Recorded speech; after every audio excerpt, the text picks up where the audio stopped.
өдөр болгон бидний хажуугаар зүрдэг хүмүүсүүдийн дунд ямар нэгэн чадвартай юр бусын хүн байхыг үгүйсэхгүй. Тэгээд түүнийгээ магадгүй нууцж явж болох юм. Энэ ертөнцийн төрсөн л бол үхэх нь үнэн гэж хэлдэг. Хэрвээ хожимын өдөр үхэл ирэх юм бол бидний сүнс биеэсээ гарна. Магадгүй астрал аялал хийгээд сурчих юм бол үхэл магадгүй ямар байдгийг бас мэдчих болох юм. Астрал аялал гэдэг нь яг юу юм бэ гэхээр өөрийн сүнсээ биенээсээ гаргаад тэгэд эргэн тойрноо харах буюу материйн биеэ сүнс хоёроо салгахыг хэлж байгаа гэсэн үг.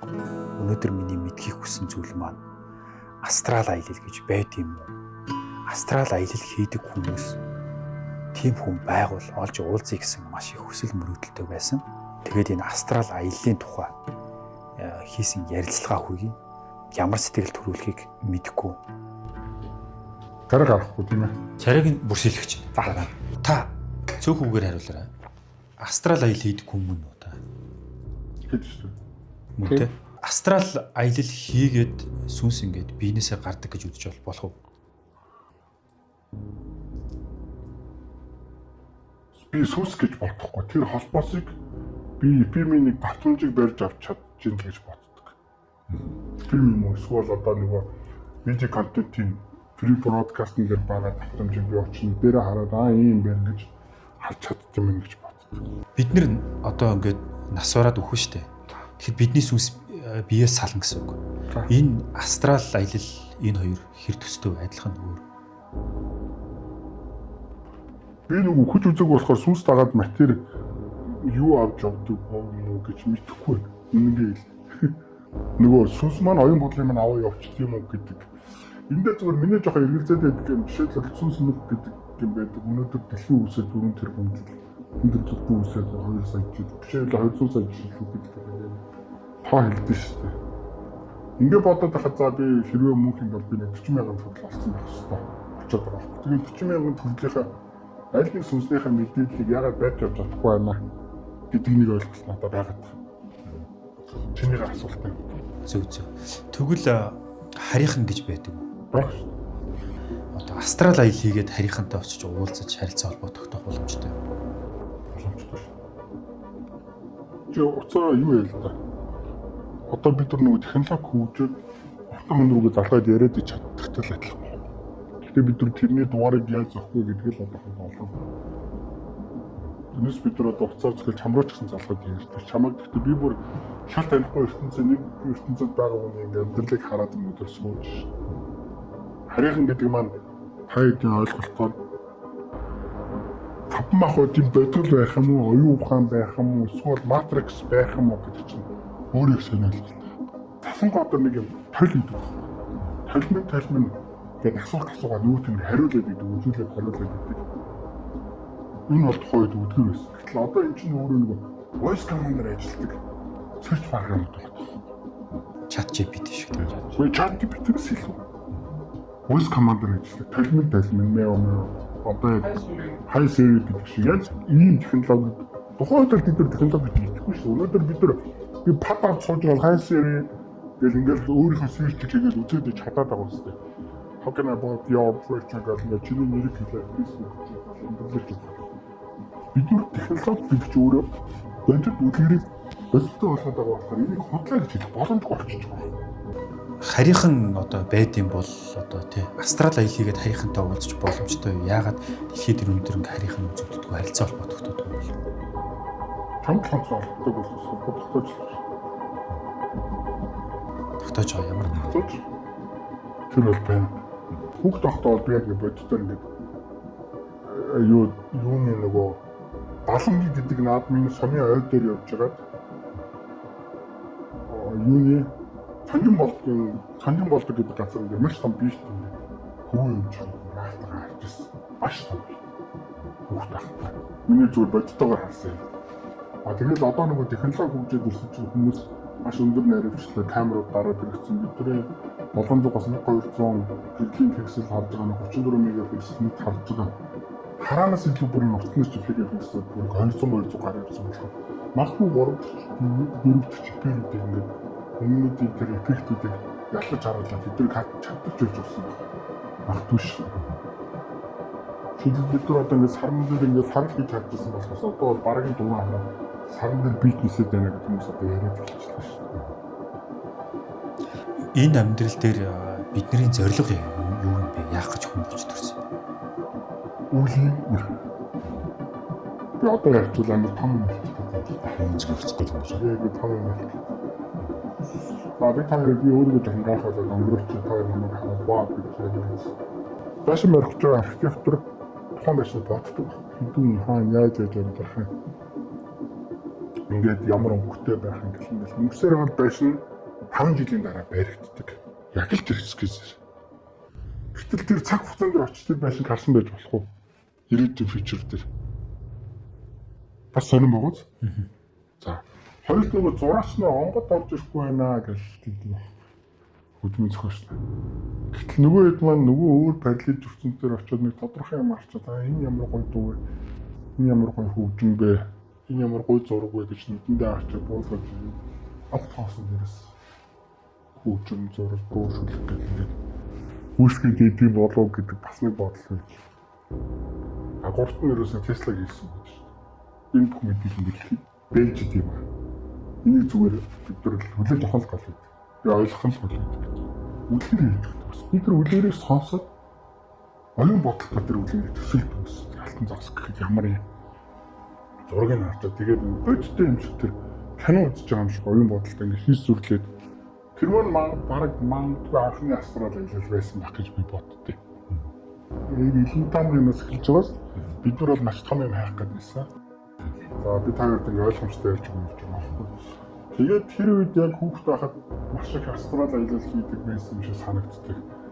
За ингээ явж байхдаа би ер нь хүүхэд байх их мөрөөддөг байсан. Зүгээр хамгийн наадхан таард ч гэсэн одоо нийтлэг байдаг шүү дээ ингээ бөөтөө сууж өнгөт нөгөө нэг жоох охины биенээ шууд гарна утлаад бүдүүн дутаа болсон юм уу орж ирэх юм яриад үлэхээр байлсаа яриад.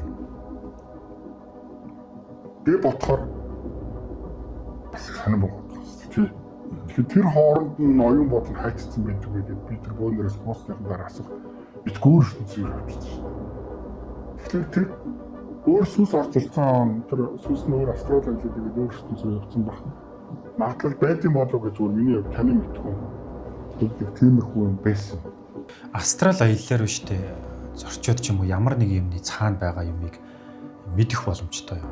Нэг хайрцаг дотор ямар нэгэн зүйл хийгээд түүний дотор юм байна гэж харчих боломжтой юм.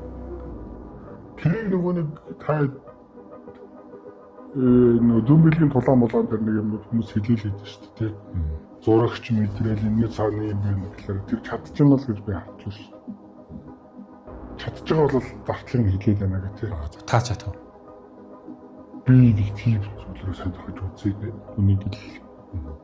Зүгээр хаяа ээж мэжээрээ тоглоод тэр чинь тийм юм биш үү чи юм биш үү гэж хэлэхээр тийш яг тэгсэн шүү дээ гэж инээж л. Яг уу миний болохоор тийм жижиг зүйлэн дээр өөрийгөө нотлох ерөөсөө шаардлага байхгүй. Тэр дөрөв би үш минь амьдралаараа хүртээд мөрөдлөө бичиж мөрөдлөөрөө бигээд мөрөдлөө амьдрал буугаад ингээ амьдарч байгаа юм бол тэгээд хин нэг нь надад батлахын тулд тэр хайцсан гэдэг чи тийм биш үү чиний халаас дотор тийм юм байна гэж их надад ямар шаардлага байна. Астрал аялал ер нь хэрэгтэй юм уу ашигтай юм уу ашиггүй юм уу? Ашигтай. Астрал аялал хийснээр та нар ирээдүйд болох ч юм мэддэг бол зүүн санагддаг болно. Би яаж зүүн амьдрах вэ гэдгийг мэддэг болно. Бараг хүн болгож зүйлтэй хитээс суух уу, юу өмсөх үү, хинтээ уулзах уу. Санаа дандаа ингээд тэрнтэй уулзахаас ингээд бодож байсан уулздаг шүү дээ. Тэр сон тий.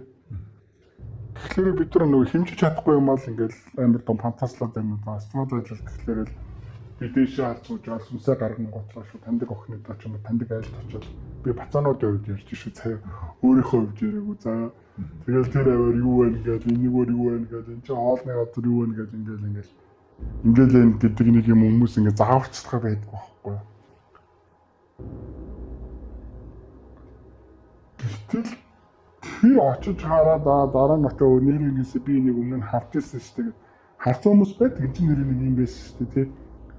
Гингүүтлээ заримдаа хүмүүс шууд тэрийг хаан тавилаа марцчихгээд ингээд тавьсан юм ингээ хаах гэж цаг хугацаагаар сгүүлгэж хаардаг. Өө тэнд байгаа шүү дээ. Энэ астрал аялал мөн үү? Юм байж болох. Тэгэхээр битээ та нар ингээд астрал аялал хийхлээрээ түрүүний шиг хайцгалал гэдэг байгаа юм. За дахиад нэг ертөнцийг биелээ. Хүүхдүүдийн ертөнцийг бид нэр шал ондоогоор хартсан шүү дээ. Том хүмүүсийг хамт гэсэн хүүхд байхдаа бодож байсан бол томчууж байгаа тэнийг юм бэ? Ийм юм ойлгохгүй гэдэг. ертөнцийн ондоо. Эсвэл Ер нь анзаараад байхад миний л бодол шүү. Ер нь бол анзаараад байхад хүн болгон өөрсдөд нэг ертөнцид амьдарч. Чи ч нэг ертөнцид амьдардаг, би ч нэг ертөнцид амьдардаг таарсан. Бид нар нэг оршуу дотор л байдаг. Заавал тэр өөрийнхөө ертөнцийг бусдад ойлгуулах алам. Ойлгуулж чи илүү амар амгалан болчихно. Нэг зөвлөм нийлээд усан үзэм тарьчаа. Ингээд оюун бодлого хуваалцчих битээр гоё усан үзэм тарьж мэдээж яваа. Тэгээ би чамд надаас асуумаар асуулт байгаад бэлдэж яагаад намайг унгаах талынхаа нэг сайн бодож байгаараа гэж хэлсэн байхгүй. зөө. Тэгэхээр надад удлаа яриад байх шаардлага. Үдийн асуусан. Би ерөөс удаа яриаг тийм үү? Надад яг өнөөдөр зүгээр би бүр шууд хэлчихээ. Эхчүүд хүүхдээ жимсэн болон гидсэн байхдаа маш гоё ирээдүйн ертөнцийг хэлж ярьж өгч. Нөгөөдөлгүй аваад багсаа ярих юм бол. Араас аав нь жоохолгүй суулгаач болно гэл. Ингэж ярьж байгаа хүмүүс ингэ сонсохоор юм бол. Яагаад энэ хүүхдүүдийн хувь заяаг дураараа зураад байгаа юм бэ гэд энэ дургүй үрээд байдаг юм. Тэр хүн ирээдүйд ямар ч гоё явах юм бэ? Таны бодлоор хүн төрлөختөнд дэлхийх мөн үү? Эсвэл өөр гаргаас ирсэн үү? Армагчангаас үүдэлтэй л гэж ярьдیں۔ Энэ талаар юу гэж бодож байна? Астрал аяллыг мэдээлэл авч авсан юм байна уу? За би өөрийнхөө бодлыг ярих уу эсвэл бусдын бодол дээр энэ үний юм аа гэж таамаглал төвшүүлээд ярих уу? Таамаглал дэвшүүлээд ер нь энд бол төхөж болох юм гэсэн тиймэрхүү. Би сүүлд нэг уншиж байгаа хүн төрлөختөн бол энэ гаргийн бодвол биш гэдэг нэг юм байдаг. Бид тэр хувцсыг ямар тавьдаг өнөөдөр хувцсыг өмсөв. Хоёр бид тэр технологи шилж байна.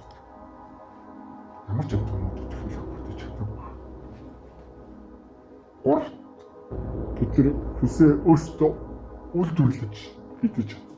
Манай дэлхийг ах зүгээр колони нэг юун дээрээс нөгөө Францын нэг сэтгүүлч байдэ. Хар гаргийнхын захаас гэдэг нэг Христийн ном уншиж байгаа хар гаргийнхын бүдэрийг бий болгосон юм. Ах бий болгох зорилго нь колони технологи. Надад хэрэгтэй идэвхтэй бий болохын тулд миний эдсийг авчиж колоноор үйлдвэрлэх хэрэгтэй үедээ идэвхтэй ингээ суулгах маягаар үүсгэсэн. Өөрөөр хэлбэл дэлхийн хүнээс хулгайлт гэсэн. Нэг тиймэрхүү колони юм тухай ярьдаг. Гэхдээ энэ бол одоо ялж байгаа технологи боломжтой. Ялцчихгүй ихлээр дүүр гаргийнхаа бууж ирэл тэгэл тэр нөгөө нэг гарган нэг хитрхийг бас яг ингээд манай байна шиг юм технологи хөөгд байгалийнхаа тэнцвэрт байдлыг алдагдуулаад тэгээд яаж амьдрах вэ гэд амьдрах боломжтой ингээд гариг хайжгаад бууж ирээд тэгээд нөгөө тэднэрт зориулаад бид нэр амьдрах болох уу гэдэг байдлаар тэднэр хоо бид нар нөгөө лаборатори харах шиг л байгаад байгаа шиг санагддаг. Заримдаа. Гэтэл бид нар өөр гариг дээр очиж амьдрч чадахгүй шүү дээ. Дэлхийн эргэлт цаг хугацаа, агаар, атмосфер, хүчил төрөгч гэж бид нар чадахгүй. Тэгээд тэд нар тэгж ойлгож чадахгүй. Зөвхөн төрлөختнийг заа ингээд нэг тийчгээд үзээ да гэдэг ч юм уу тийм их байдлаар би болгосон байх матал. Энэ бол маш өндөр. Энэ нь Tesla нөгөө нэг энэ мэдээллүүдийг барьж астролог хийж нөгөө газар Tesla-ч байж авчаад ийм юм байдаг шүү дээ. Ингээд таасан дээр буулгаад тэрийг нь тухайн ажил төрөл дээр авчиж хэрэгжүүлээд тэгээд одоо энэ төтөч гэдэг юм, фрайд гэдэг юм, төгч гэдэг юм, бимарад гэдэг юм ингээд шууд төгчөд эхэлсэн. Магадгүй үүнээс илүү сайн нарийн мэдлэгтэй, илүү сайн ойлголттой хүн байгуул та бас дараачийн дугаарт яагаад оролцож болохгүй гэж. Илүү олон сонирхолтой зүйл мэдхийг хүсвэл та бидэнтэй холбогдороо баяртай.